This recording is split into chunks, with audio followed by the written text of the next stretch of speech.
Dom Afonso II, pela graça de Deus, Rei de todo Portugal, a todos quanto esta carta virem e ouvirem, faz saber que, querendo fazer graça e mercê a Vilar de Febros...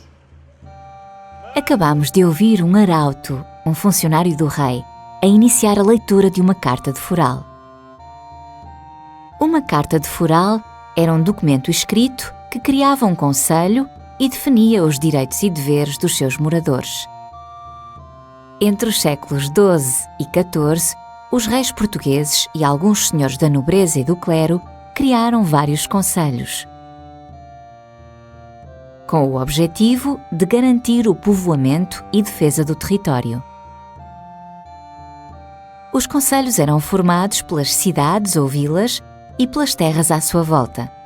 Os seus habitantes eram os vizinhos, que, sendo elementos do povo, tinham maior autonomia e regalias do que os que viviam nos domínios senhoriais, os camponeses. Os vizinhos eram homens livres e podiam ser proprietários de terras. Só pagavam os impostos definidos no foral e podiam eleger os administradores da sua comunidade, a Assembleia dos Homens Bons. Esta Assembleia era formada pelos habitantes mais ricos e respeitados do concelho e era supervisionada pelo alcaide, um representante do rei. Os homens bons elegiam os mordomos, que recolhiam os impostos, e os juízes, que aplicavam as leis.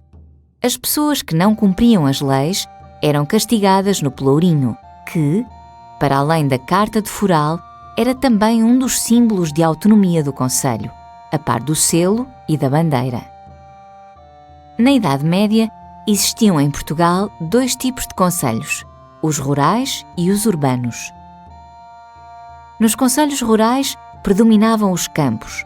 A população dedicava-se principalmente à agricultura, à pecuária e, no litoral, à pesca. Os concelhos urbanos, apesar de menos numerosos, eram os mais desenvolvidos. As suas ruas eram estreitas e estavam organizadas por ofícios. Nelas podiam encontrar-se artesãos como os tintureiros, os marceneiros, os sapateiros ou os chapeleiros, entre muitos outros. Mas a atividade mais lucrativa destes concelhos urbanos, sobretudo os que se situavam no litoral, era o comércio. O comércio permitiu que, no final do século XIII, surgisse um novo grupo social, a burguesia. Os concelhos medievais eram bem diferentes dos atuais, mas muitas vilas e cidades portuguesas nasceram nessa época.